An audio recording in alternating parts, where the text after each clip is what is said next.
नमस्कार, बिहार मिथिला न्यूज में आपका स्वागत है। मैं मनोज। बड़ी खबर हम बता दें, दरभंगा के आइसोलेशन में जहां मिथिलांचल के आसपास के क्षेत्रों के मरीज की आशा है कि अगर वो पॉजिटिव होते हैं तो वहां उनका इलाज होगा, ऑक्सीजन मिल जाएगा। लेकिन बता दें, डीएमसीएच के आइसोलेशन में 110 बेड हैं। कल तक हम कह रहे थे 120 बेड हैं, लेकिन 110 बेड हैं। अब जिला प्रशासन उसे बढ़ाने का प्रयास कर रहे हैं। ये 110 बेड में सभी बेड भरे हुए, यानी कि सभी बेड पर मरीज हैं, जो कि पिछली बार ये स्थिति नहीं थी। पहले जो एक और आइसोलेशन बना हुआ था जिसमें पॉजिटिव मरीजों को रखा जाता था, उसमें अब सर्जरी विभाग को शिफ्ट किया गया। इसीलिए अब इस विभाग में केवल पॉजिटिव मरीज को रखा जाता है। और जरा गौर कीजिए, जिला प्रशासन करे भी तो क्या करे, खुद अपर समाहर्ता को दरभंगा डीएम ने निर्देश दिया है कि वो पूरी तरह निगरानी रखें। आइसोलेशन में अपर समाहर्ता सुबह से लेकर के शाम तक पूरी तरह तैनात रहते हैं, वहां के मरीजों के लिए समस्या सुनते रहते हैं। लेकिन हम बता दें, वार्ड अटेंडेंट 2 है, जो एक बार सुबह 8 बजे के बाद उनकी ड्यूटी होती है। वो एक बार जो ऊपर जाते हैं, फिर नजर तब आते हैं जब उनकी ड्यूटी समाप्त होती है। जबकि उन्हें रखा जाता है कि परिजनों के द्वारा दिए हुए सामानों को मरीज तक पहुंचाना, जो कि पूरी तरह, हम बता दें, पूरी तरह ये सिस्टम फेल हो चुका है। वहां बात नहीं मानते। नर्स जाते भी हैं तो अगर किसी का ऑक्सीजन हट जाता है किसी मरीज का, तो ऑक्सीजन नहीं लगा पाते। अंत में कई मरीज के परिजनों को ही वहां जाना पड़ता है। वहां जाकर वो ऑक्सीजन लगाते हैं, निगरानी रखते हैं, और ये वार्ड अटेंडेंट नजर नहीं आते। इसके अलावा काउंटर पर अगर कोई परिजन अपने मरीज के विषय में जानकारी लेने का प्रयास करता है तो उन्हें भगा दिया जाता है। उन्हें कहा जाता है कि आप एक बार सामने आए। अब बता दीजिए कि जिनके मरीज काफी गंभीर हैं और वो आइसोलेशन में भर्ती हैं दूसरे तीसरे मंजिल पर, वो जा नहीं सकते हैं, वार्ड अटेंडेंट सामान पहुंचा नहीं सकता है, उस परिजन को अपने मरीज के बारे में इंफॉर्मेशन मिल नहीं सकती है, तो इस सिस्टम को फेल ही कहा जाएगा। क्यों नहीं डॉक्टर इस बात की जानकारी रखते हैं और 2-2 घंटा पर भी कम से कम मरीज के अनाउंसमेंट ही कर दें कि हाँ, आपके परिजन का ये हाल है, इस बेड के मरीज का ये हाल है। क्यों नहीं बताते? अंत में मरीज जब खुद ऑक्सीजन लगाता है, खुद जब बाथरूम जाता है, उसके बाद उसमें उसकी मौत भी हो जाती है। 3 मौत ऐसे हुई हैं जो परिजनों ने पूरा आरोप लगाया है। लेकिन परिजन इस स्थिति में विरोध ज्यादा नहीं करना चाहते। आपने देखा होगा 2 दिन पहले रैयाम के एक मरीज जब इमरजेंसी में आए, पॉजिटिव हो गया, आइसोलेशन में नहीं जा पाए, प्राइवेट क्लिनिक में चले गए। वहां से 2 घंटे बाद आए, जब स्थिति हालत खराब थी या मर चुके थे। उसके बाद हंगामा हुआ। मरीज के एक महिला परिजन ने डॉक्टरों के साथ बदसलूकी की, उनके हाथ पकड़ के खींचे, उनके साथ मारपीट का आरोप उन्होंने लगाया। उसके बाद उनके शव को डॉक्टर ने कब्जे में रखकर गिरफ्तारी की मांग की। गिरफ्तार हुए, तब शव को छोड़ा गया। ये स्थिति है। जब सिस्टम पर ज्यादा दबाव होता है, वैसी परिस्थिति में आम लोगों को भी समझना चाहिए कि आप अगर मरीज को लेकर के इलाज कराने के लिए गए हैं तो आपको पूरी सावधानी बरतनी है, पूरा धैर्य रखना है। लेकिन सिस्टम को भी चाहिए कि परिजनों को हर वो सुविधा मुहैया कराए जिसके लिए उनको लाखों रुपए मिलते हैं। अभी बता दें आपको, आइसोलेशन में बन रहा है 40 बेड का आईसीयू। अभी आइसोलेशन के बेड को भी बढ़ाने के लिए दरभंगा डीएम ने निर्देश दिए। आपको शायद मालूम होगा, जीएमसीएच का जो सिस्टम है कमीशन पर कैसे चलता है, ये सर्वविदित है।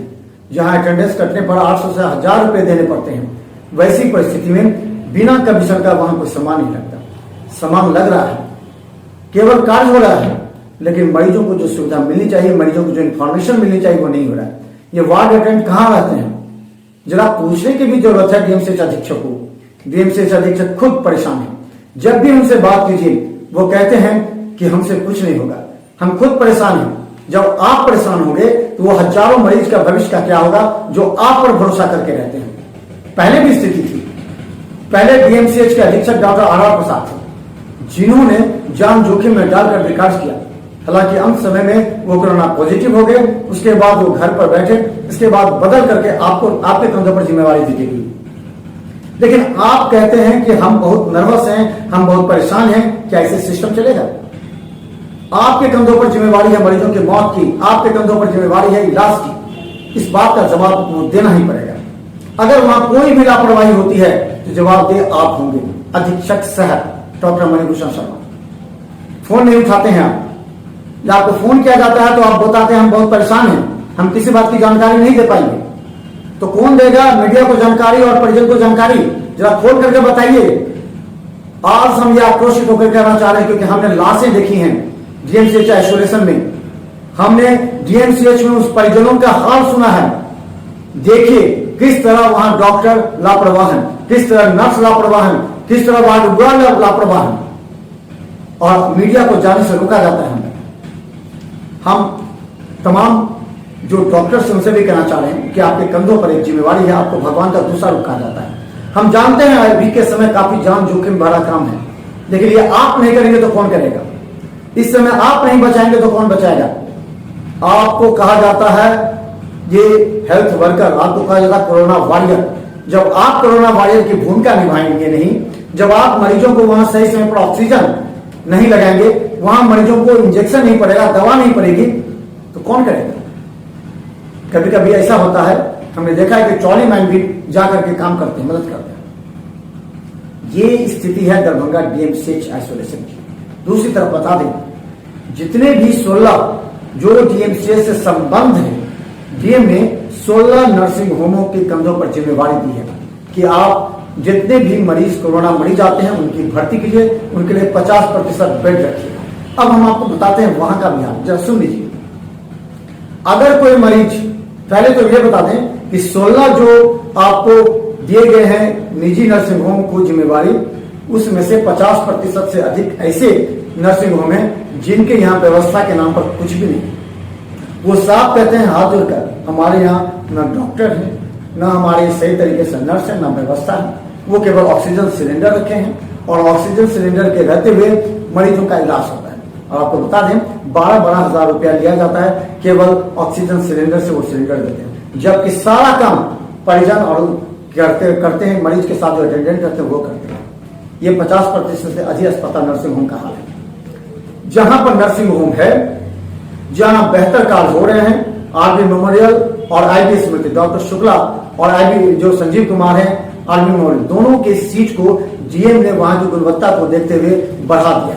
यानी आप कहें तो 33 सीट आरबी मेमोरियल में है और 40 सीट आरबी मेमोरियल में है और 33 आईबी स्मृति में है।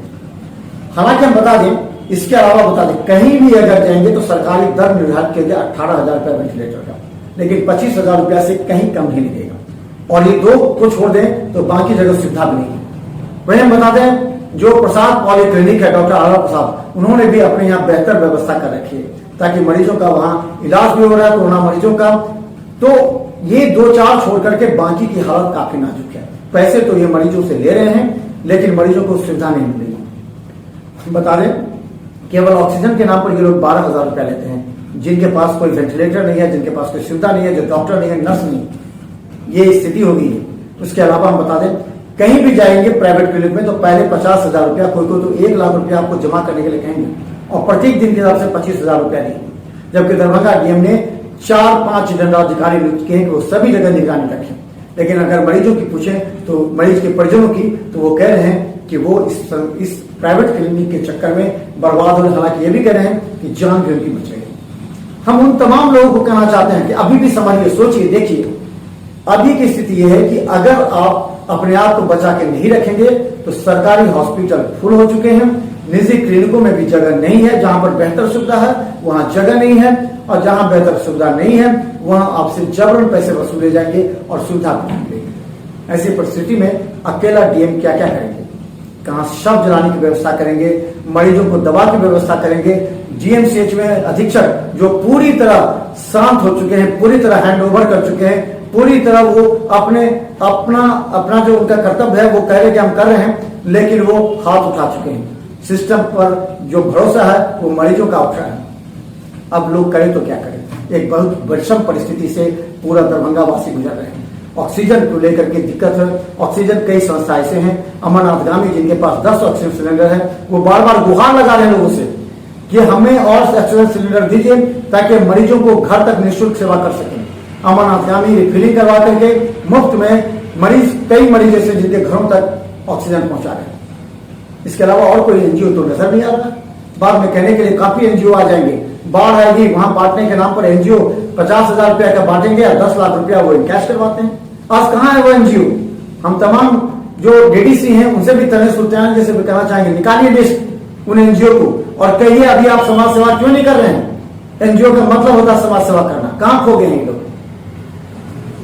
हमारा आक्रोश लगातार जारी रहेगा क्योंकि हमने लाशें देखी हैं, हमने रोते बिलखते परिजनों की हाल सुने हैं, हमने उन तमाम लोगों की बातें सुनी है जिन्हें सिस्टम से भरोसा उठ गया है, हमने उन लोगों को सुना है जिनके परिवार के मुख्य सदस्य आज इस दुनिया में नहीं है, हमने उन लोगों को सुना है जिन्हें शव जलाने के लिए बेटियों को जाना पड़ता है शमशान घाट 12 बजे रात में, हमने उन लोगों को सुना है जो दर्द से कहते हैं कि हमें दवा चाहिए, दर्द से कहते हैं कि हमें ऑक्सीजन चाहिए। तो निश्चित तौर पर एक मीडिया कर्मी का आक्रोश इस सिस्टम पर होगा और हमें कोई रोक नहीं सकता है। हम लगातार दरभंगा डीएमसीएच पर प्रहार करते रहेंगे क्योंकि आपके कंधों पर हजारों मरीजों का भविष्य और जिम्मेवारी है। आप कह रहे हैं कि अभी तक 40 आईसीयू नहीं बन पाए, 6 आईसीयू हैं जो पूरी तरह भरे हुए हैं, 4-5 वेटिंग में रहते हैं। ऐसी परिस्थिति में जो गंभीर मरीज हैं जिनके पास पैसा नहीं है वो कहां जाएंगे, जरा बताइए डीएमसीएच अधीक्षक साहब। हम कहना चाहेंगे आपको क्योंकि आपकी परेशानी को देकर के हम समझ रहे हैं कि आप काम करना चाहते हैं, या तो सिस्टम आपको काम नहीं करने देना चाह रहा है या फिर आप अपने आप को बोल्डली कार्य नहीं कर पा रहे हैं। दूसरी तरफ प्रचार है डीएमसीएच के प्रचार जो काफी भोले वाले हैं, गंभीर आदमी हैं, कभी बोल निर्णय नहीं ले सकते, कभी डांट किसी को नहीं सकते। ऐसी परिस्थिति में दरभंगा डीएमसीएच चलेगा तो कैसे चलेगा।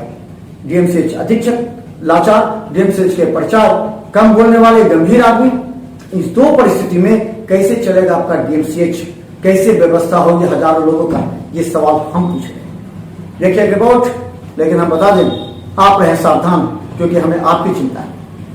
मास्क लगाएं, अभी 15 दिन घर से बाहर ना निकले। नमक रोटी खाना हो नमक रोटी खाइए, मार चावल खाना हो मार चावल खाइए।